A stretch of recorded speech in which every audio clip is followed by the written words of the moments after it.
Tuhan. Oh, Iya. Tuhan kita luar biasa. Apa kabar Ibu Gembala? Baik. Tuhan Yesus baik. Iya. Barusan kita mendengar satu lagu yang bicara tentang hadirat-Mu, ya. Di mana hadirat Tuhan itu satu yang indah, bahkan yang terindah. Dan di dalam hadirat Tuhan kita serasa merasakan surga. Karena di dalam hadirat Tuhan kita merasakan kasih Tuhan, kuasa Tuhan yang menjambah, kuasa Tuhan yang memulihkan, kuasa Tuhan yang menguatkan kita, ya. Puji nama Tuhan. Dan saat ini kita akan belajar satu kebenaran firman Tuhan yang mengatakan your presence is heaven, atau hadirat-Mu adalah surga, ya.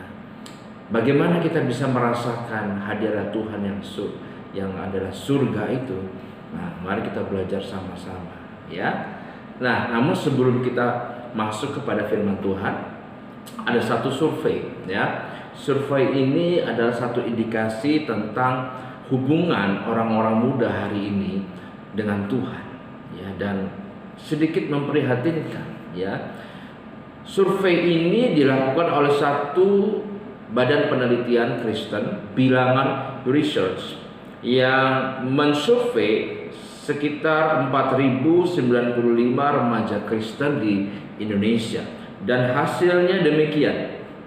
Remaja Kristen di Indonesia sangat jarang berkomunikasi dengan Tuhan. Jadi remaja Kristen di Indonesia hari-hari ini, ya, sangat jarang berkomunikasi dengan Tuhan. Berarti mereka jarang berdoa, jarang baca firman, ya. Dan dikatakan lebih lanjut, 2 dari 5 remaja Kristen di Indonesia belum tentu dalam seminggu sekali mengambil waktu untuk membaca Alkitab.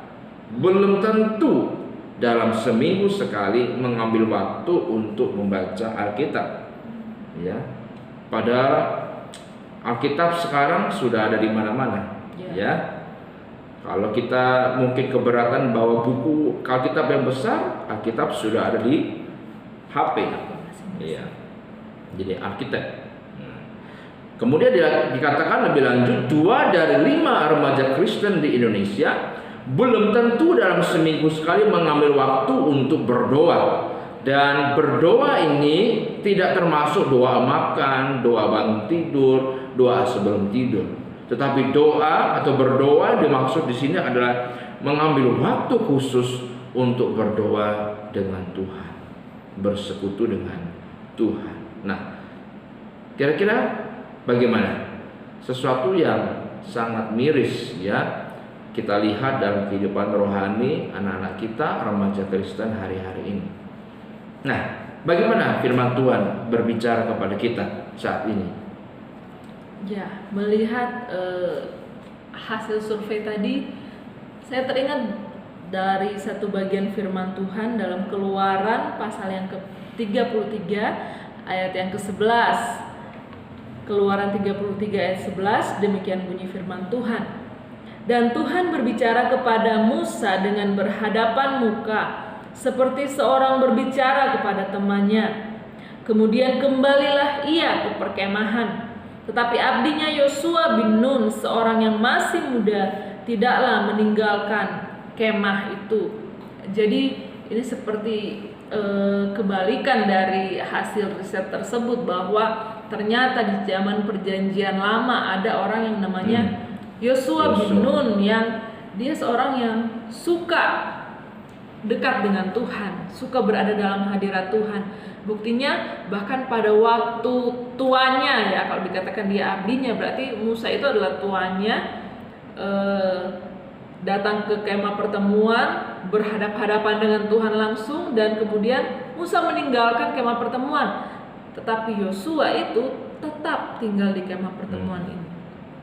Nah, dari sini ada beberapa kebenaran yang ingin saya bagikan. Yang pertama yaitu bahwa sesungguhnya hadirat Tuhan itu tersedia bagi siapa saja yang mau datang. Wow.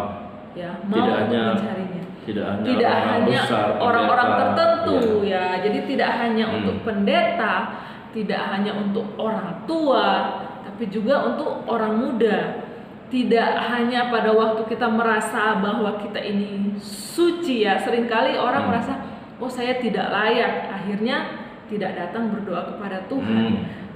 Kalau kita lihat dalam kitab Keluaran ini bagaimana waktu Tuhan mengeluarkan orang Israel dan bagaimana kehadiran Tuhan itu sungguh sesuatu yang sangat dahsyat, sehingga pada umumnya orang Israel itu mereka justru takut untuk mendekat kalau mereka tahu Tuhan hadir di situ. Yeah. Tetapi Yosua ini ya, dia mau atas keinginannya sendiri. Saya percaya itu atas keinginannya sendiri.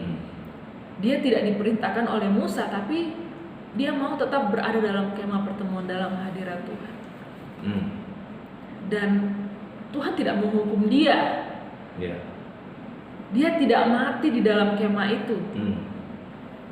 Padahal ada pemikiran dari orang Israel, karena yang mereka lakukan pada waktu Tuhan turun, mereka hanya melihat dari perkemahan dan mereka sujud dari depan pintu kemahnya. Kemudian setelah Musa masuk, ya sudah, itu urusannya Musa dengan Tuhan.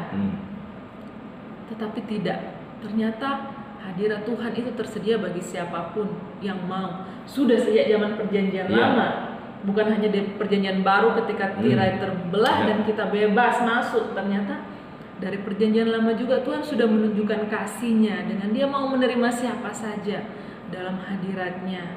Dan yang berikutnya yaitu di dalam hadirat Tuhan kita bisa lebih dekat lagi, mengenal Tuhan, mengenal pribadinya, mengenal rencana Tuhan bagi kehidupan kita, bagi bangsa kita, mengenal cara Tuhan melihat sesuatu itu. Walaupun mungkin ya kita memang tidak bisa sama persis dengan Tuhan yang maha kuasa, maha tahu, yang hikmatnya tidak dapat kita selami, tapi setidaknya kita bisa mengikuti jalan pikirannya Tuhan dalam sesuatu yang sedang Tuhan kerjakan pada waktu itu. Contohnya waktu Yosua menjadi pengintai untuk Yeriko, ya, dia tidak memandang seperti sebagian besar orang yang ikut mengintai bersama-sama dengan dia, yang mengatakan bahwa waduh, yang harus kita masuki tanah itu memang bagus, tapi orang-orang di sana itu besar-besar, kuat-kuat, tidak dapat kita kalahkan. Kita seperti belalang di hadapan mereka. Tapi Yosua yang sudah belajar untuk lebih dekat dengan Tuhan di dalam hadiratnya, dia punya pandangan yang lain untuk hal itu. Ya, dia berkata bahwa kalau Tuhan memang mau kita masuk di negeri itu, Tuhan pasti akan tolong. Ya, jadi dengan kita berdiam dalam hadirat Tuhan, kita bisa memiliki cara pandang seperti Tuhan untuk menghadapi apapun yang ada di hadapan kita saat ini, dan kita bisa mengikuti rencana Tuhan. Iya, saya rasa ini menarik karena hari-hari ini kita seperti melihat raksasa, yaitu pandemi corona, betul tidak ya? Dan bahkan karena hal itu kita merasakan sesuatu yang serba sulit, ya, ada ekonomi yang sulit, kita tidak bisa bebas dan lain-lain, dan ibadah tidak bebas juga. Sehingga dengan momen seperti ini, kalau kita dekat dengan hadirat Tuhan, dalam hadirat Tuhan berarti kita bisa melihat ini semua dengan kacamata Tuhan. Iya. Bagaimana kita bisa melihat ini semua dengan perkara-perkara yang baik dari Tuhan, sesuatu yang positif begitu, sesuatu yang baik. Tidak melihat ini sebagai malapetaka, tapi justru sarana untuk mungkin kita bisa lebih dekat dengan Tuhan, kita punya lebih banyak waktu dengan Tuhan, dengan firman Tuhan, dengan berdoa. Seperti itu. Masih ada lagi? Yang ketiga ya, yang kebenaran yang kita bisa dapatkan di sini yaitu bagaimana ketika seseorang itu menyukai hadirat Tuhan, suka untuk dekat dengan Tuhan, maka Tuhan akan mempromosikan dia. Yosua kita melihat dari dia adalah mungkin rakyat Israel biasa, kemudian dia menjadi pelayannya Musa yang ikut kemanapun Musa pergi, kemudian akhirnya dia menjadi tangan kanan Musa dia mulai menjadi pemimpin pasukan waktu orang Israel berperang melawan Amalek, ya waktu Yosua yang memimpin peperangan, sementara Musa, Harun dan Hur mereka yang berdoa di atas bukit. Dan pada waktu itu Yosua bahkan dapat memerintahkan kepada matahari untuk tidak bergerak dari tempatnya sampai mereka meraih kemenangan. Itu sesuatu yang luar biasa. Bahkan pada akhirnya Yosua pun yang membawa orang Israel untuk masuk ke tanah perjanjian. Jadi ini adalah apa yang Tuhan lakukan dalam kehidupan Yosua. Perlahan-lahan Tuhan mengangkat dia karena dia adalah orang yang suka dekat dalam hadirat Tuhan, yang mungkin berhubungan dengan yang kedua tadi, yaitu karena dia juga mengenal rencana Tuhan. Jadi dia bisa mengikutinya dan dia bisa melihat bagaimana juga kemuliaan Tuhan dinyatakan lewat kehidupannya. Jadi itu 3 kebenaran yang bisa kita pelajari dari kisah Yosua ini. Ya, poin yang ketiga itu menarik juga. Apa yang menjadi pertempuranmu hari-hari ini? Apa yang menjadi pertandinganmu di dunia hari-hari ini? Seperti Tuhan memakai Yosua dan bisa memenangkan pertempuran, ya. Ketika kita masuk dalam pertempuran kita hari-hari ini, siapa yang ada bersama dengan kita itu yang menentukan kemenangan kita. Kalau Tuhan bersama kita, firman Tuhan katakan, siapa lawan kita? Kalau Tuhan di pihak kita, siapa lawan kita? Tidak ada dot. Apa itu? Itu lagu sekolah. Oh iya. Maaf. Dan nyambung sedikit. Ya, begitulah Bapak Ibu yang dikasih Tuhan. Firman Tuhan sudah berbicara demikian. Menariknya adalah ketika kita dalam hadirat Tuhan, Tuhan berbicara dengan kita seperti teman, seperti sahabat.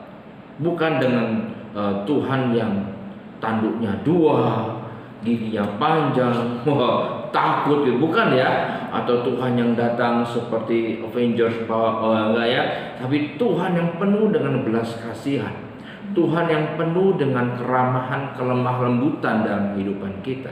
Dan dia berbicara dengan kita seperti teman. Ini luar biasa, ya. Kadang-kadang kita takut, padahal dia menganggap kita sebagai sahabat, sebagai teman, ya. Berapa banyak dari kita, pertanyaan berikutnya, yang mau hidup seperti Yosua hari-hari ini, ya, dekat dengan Tuhan, ya, dan tahu setiap rencana Tuhan dan mau dipakai oleh Tuhan. Dan ini penting, memenangkan pertempuran di dalam kehidupan kita. Kuncinya adalah waktu kita diam di dalam hadirat Tuhan, ya, diam di dalam hadirat Tuhan. Satu perkataan dari seorang hamba Tuhan bernama Christopher Tapiheru mengatakan, quality time dengan Tuhan atau waktu bersendirian di dalam hadirat Tuhan itu adalah hak, bukan kewajiban. Kadang-kadang kita memutarnya hari ini karena kita menganggap bersendirian, berdoa, membaca firman Tuhan adalah kewajiban. No. Tugas dari gembala. Nah, ya, kadang itu malah tugas dari gembala. Bukan, tetapi hadirat Tuhan itu adalah hak kita untuk masuk lebih dekat dengan Bapa kita. Ingat, kita anak-anaknya. Kita anak-anak Tuhan, ya. Kita tidak bisa mencegah atau melarang anak kita sendiri untuk datang kepada kita, betul tidak? Ya kan? Karena apa? Itu hak seorang anak untuk dekat meminta kepada bapaknya. Begitu juga dalam kehidupan kita. Tuhan tidak pernah melarang kita untuk datang kepada Tuhan, tetapi Tuhan memberikan hak kepada kita.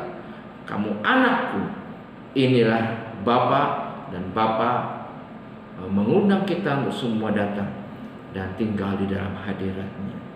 Begitu.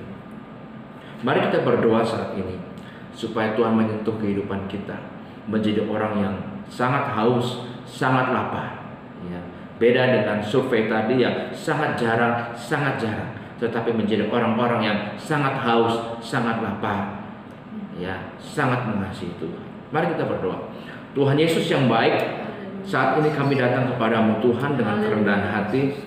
Kami membawa kehidupan kami. Kami belajar dari Yosua Dan kami rindu kami tinggal dalam hadirat Tuhan. Karena di dalam hadirat-Mu itulah kekuatan kami. Kekuatan yang baru Kau limpahkan dalam kehidupan kami waktu kami berduaan dengan Engkau Tuhan, membangun kehidupan intim dengan Tuhan. Di dalam hadirat itu Tuhan, kami bisa tahu apa menjadi rencana Tuhan dalam setiap kehidupan kami. Di dalam hadirat-Mu itu Tuhan, Engkau akan mengangkat kehidupan kami masuk dalam pertempuran yang Tuhan izinkan kami alami hari-hari ini Tuhan. Dan kami mau memenangkan pertempuran itu karena Tuhan bersama dengan kami. Kami tidak mau dikalahkan oleh dunia ini, tapi kami mau menang menghadapi semuanya bersama dengan Tuhan. Sebab firman Tuhan berkata, kami lebih daripada pemenang. Terima kasih Tuhan Yesus. Biarlah Roh Kudus menyentuh hati kami, pikiran kami saat ini. Diingatkan kembali bagaimana Bapa itu mengasihi kami, dan Bapa merindukan anak-anaknya datang kepadanya. Bukan sebagai kewajiban, tetapi sebagai hak istimewa kami, sebagai warga kerajaan surga, sebagai anak-anak-Mu Tuhan. Terima kasih Tuhan, berkatilah anak-anak-Mu saat ini, berkatilah mereka. Terima kasih. Di dalam nama Tuhan Yesus kami berdoa. Haleluya. Amin. Puji nama Tuhan. Saudara-saudara, jemaat sekalian, siapapun yang melihat saat ini, kami akan mundur diri dulu. Saya David Manurung dan Feby Yulianda. Kami akan bertemu lagi dalam waktu dan kesempatan berikutnya. Selamat bekerja, selamat melayani, selamat berdiam diri dalam hadirat Tuhan. Tuhan Yesus memberkati. Shalom.